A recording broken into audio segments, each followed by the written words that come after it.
Olá, famílias! Nós estamos aqui vivendo, o Setembro Amarelo, o mês de prevenção ao suicídio, onde nós falamos muito, então, sobre saúde mental dentro da escola, mas a gente também entende que é muito importante para falar com vocês, pais, sobre essa temática, né? Eu sou a Ana Paula, sou psicóloga escolar, a gente está aqui também com a Marina, que é orientadora da educação infantil, primeiro ano, e também psicóloga. E a gente trouxe uma dinâmica de perguntas e respostas para falarmos sobre alguns temas que a gente entende que é muito importante quando a gente fala, né, de saúde mental.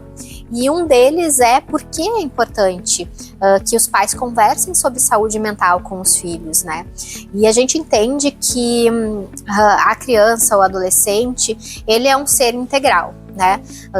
Na escola a gente se preocupa muito com o desempenho acadêmico, com a aprendizagem cognitiva, mas cada vez mais a gente sabe o quanto as emoções interferem em todas essas outras aprendizagens, em todo o desenvolvimento. Então, quando a gente fala abertamente sobre saúde mental, a gente está demonstrando para os nossos filhos, para os nossos estudantes, que eu sou um ser humano integral e que essas emoções que me atravessam, elas vão acontecer de uma forma ou de outra, tanto emoções confortáveis quanto emoções desconfortáveis, e eu preciso, né, ter ferramentas para poder lidar com elas. E a gente vai aprendendo ao longo da nossa vida, conforme a gente vai falando sobre essas emoções, sobre esses sentimentos, a lidar com eles. E quando a gente ignora a existência dessas emoções, a gente corre um risco muito grande, que é a falta de conhecimento. E quando a gente não conhece algo e esse algo nos atravessa, é muito mais difícil de lidar, é muito mais difícil sair dessa situação, porque eu não entendo o que está acontecendo comigo. Então, eu começar desde muito pequeno, nomear as emoções, né, que parece ser uma coisa tão simples, né, a gente conversa tanto com as professoras, né, sobre nomear o que essa criança está sentindo, para aos poucos ela ir se conectando com essa emoção e saber que sentimento é esse, é muito importante para eu não ter um jovem, um adulto que sintam diferentes emoções e não saibam o que elas significam e não saibam lidar com elas, né? Uma construção que vem lá de pequenininho, assim, né? E que nesse momento da adolescência, que é um momento cheio de provas, cheio de desafios, de coisas novas que eles estão vivendo, que pra gente, enquanto adultos, olhando aquilo, pode parecer um momento que é passageiro, a gente sabe, né, que passa, né, e que a gente vive outros tantos desafios, mas o quanto tudo isso que eles vivem nesse cotidiano, dentro de uma escola, no dia a dia deles, pensando num futuro, interfere e está diretamente ligado com essas emoções, assim, o quanto isso pode ser uma oportunidade para poder conversar e para poder dar esse repertório para eles. É um momento em que é o início de uma jornada não só acadêmica, como a Ana trouxe, mas das emoções também, né? Como é que vai ser esse futuro adulto gerindo todos aqueles processos que vai passando ao longo da vida, assim, né? E quando a gente fala, né, de saúde mental, a gente também tem a doença, né? A gente associa muito saúde mental como se a saúde mental fosse a doença, mas saúde mental é o estar bem. E quando eu não tô bem, né? Quando essa criança, esse adolescente não tá bem, quais são os sinais que vocês, enquanto pais, que nós, enquanto escola, ficamos muito atentos, né? Tem algumas mudanças de comportamento que são importantes a gente observar. Tem mudanças que fazem parte do desenvolvimento, né, daquela criança que está saindo, né, da infância, entrando na puberdade, entrando na adolescência, que são já esperadas, mas tem mudanças que às vezes elas são muito bruscas, né, de uma hora para outra teve uma mudança muito grande e que isso não parece ser uma mudança de fase, né, mas sim algo que não está muito bem. E os pais sabem fazer essa leitura muito bem, né, tem algo diferente do meu filho.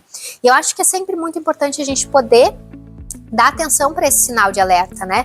Eu tenho um filho, né, que sempre foi muito bem na escola, sempre tirou boas notas, sempre teve muitos amigos e de repente tem uma queda de rendimento.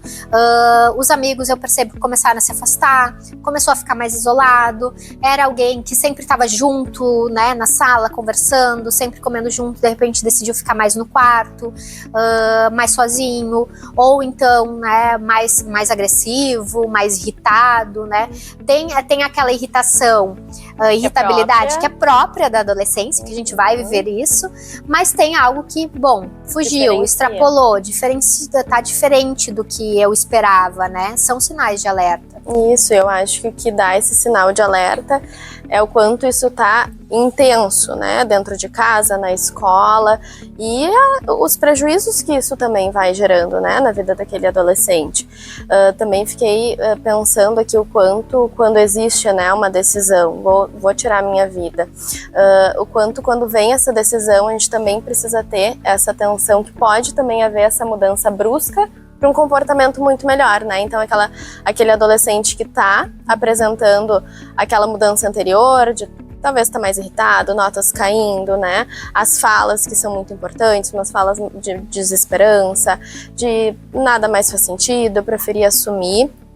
E de repente muda para melhor, assim, né? Não, agora tá tudo bem, tá tudo tranquilo. Isso também merece uma atenção, né? Porque justamente quando existe uma decisão, aquilo gera um alívio. Então, tem hora para terminar.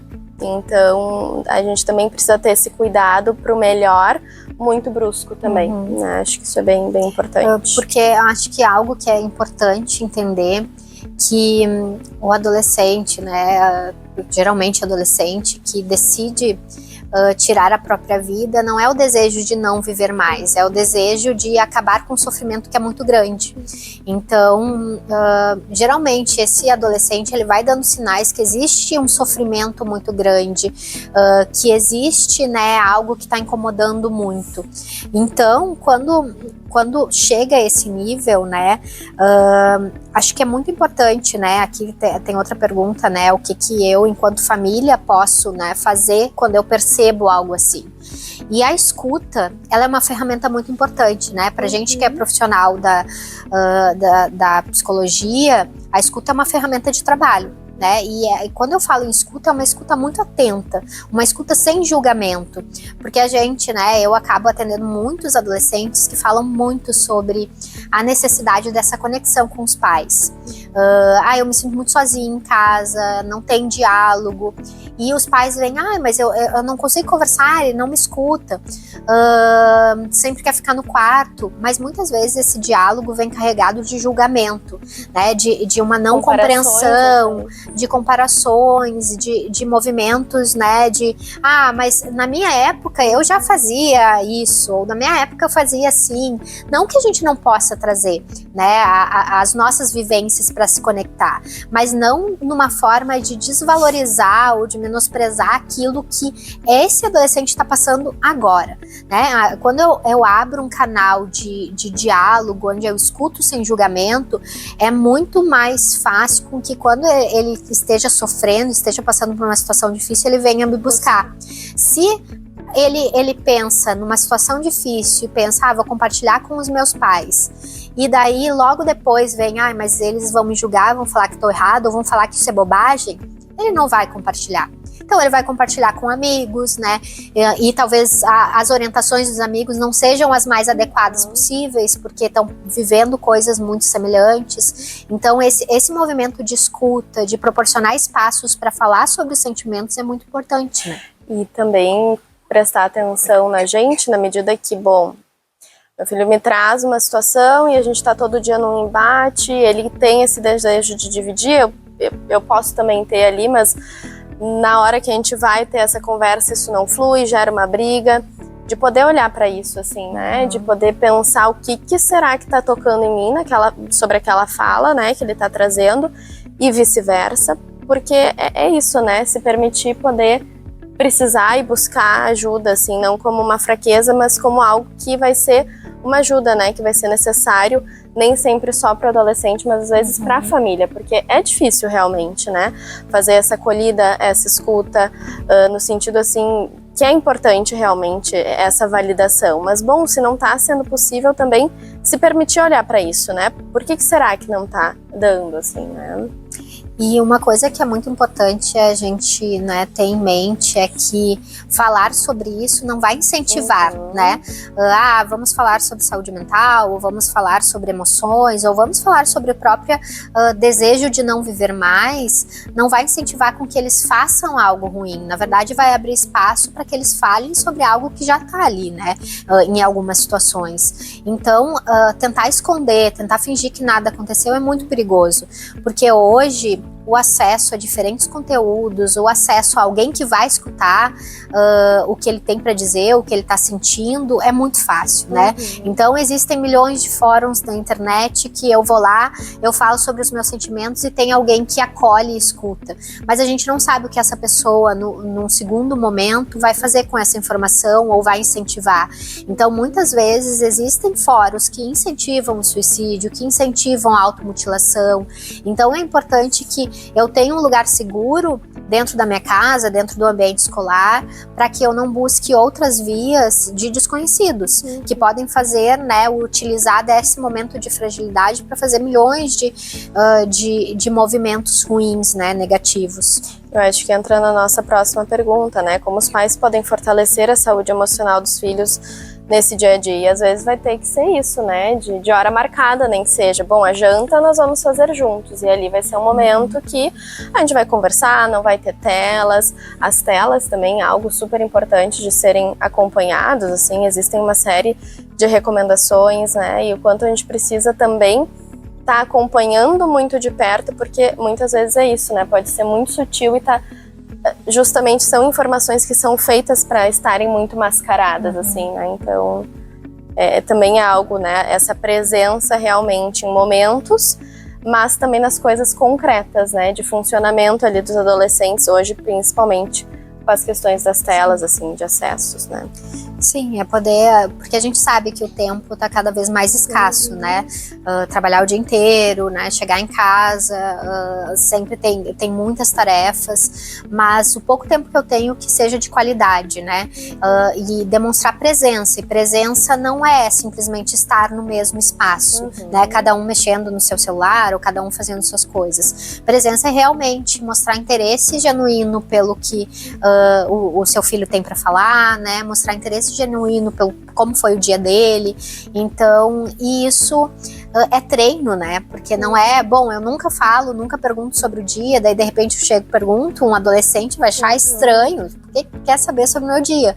Mas a gente fazendo esse movimento constante vai abrindo um espaço de diálogo, né? E outro tema muito importante é, bom, eu tô percebendo que existem mudanças, né, comportamentais do meu filho. Ele tem falado sobre temas, né, tem trazido preocupações, tem demonstrado mais ansiedade, tem se demonstrado mais deprimido. Quando é hora de buscar um profissional, né, um profissional da saúde mental, um psicólogo, buscar psicoterapia? E isso é uma dúvida, às vezes até mesmo dos adolescentes, que eles vêm buscar muito, dizendo, eu gostaria, mas eu não sei como falar para os meus pais que eu quero ir, porque ele vai achar que eu tô com um problema ou que eu sou louco, né? Então, um profissional da saúde mental, ele é importante em qualquer momento da vida para qualquer pessoa. Não existe um momento, né, para fazer psicoterapia, porque psicoterapia não necessariamente eu preciso tratar um problema. Eu vou trabalhar autoconhecimento, eu vou poder trabalhar estratégias para poder lidar com as emoções que vão surgir, com os conflitos da vida que vão surgir, mas a partir do momento que eu tenho, né, um filho que vem já demonstrando sinais preocupantes, é esse momento, né? Talvez já tenha passado no momento. Então, buscar por auxílio, buscar por ajuda sempre é muito importante, porque os pais têm uma função na vida dessa criança, desse adolescente. O profissional vai ter outra função. Eu acho que isso que a Ana está trazendo, né, do quanto a gente precisa ir prestando atenção nesses sinais, e quando esses sinais persistirem, então é esse momento, né, do buscar ajuda, do poder olhar para isso mais a fundo. E fiquei pensando também, né, no quanto quando a gente vai buscar ajuda para um adolescente, muitas vezes eles mesmos podem não querer pelo receio de mas se eu falar alguma coisa, isso vai ser dito para os meus pais. E pela parte da família, a mesma coisa, né? Será que se vier alguma fala assim, a terapeuta vai me falar?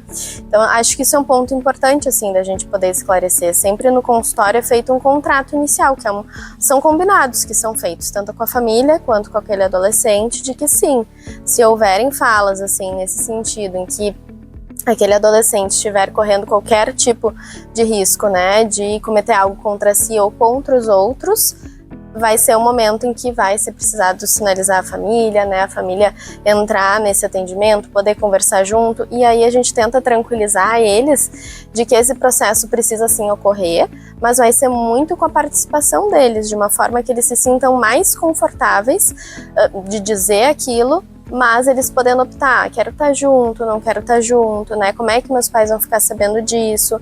Então isso dá para pensar junto com eles, mas nunca vai ser optativo, eticamente, a gente esconder essa informação, né, da família. Tem uma combinação de sigilo com outros conteúdos, mas quando existe risco, aí ultrapassa, né, essa linha, assim. Então a escola sempre vai ser uma rede de apoio, né, desses estudantes, né, dessas crianças, desses jovens, mas a família é a primeira rede de apoio, né? A presença de vocês, o acolhimento, a escuta genuína, né, é muito importante e pode com certeza salvar vidas, né? Eles precisam muito desse contato próximo, e essa parceria entre escola e família também são muito importantes para que a gente possa cuidar da saúde mental dos nossos jovens.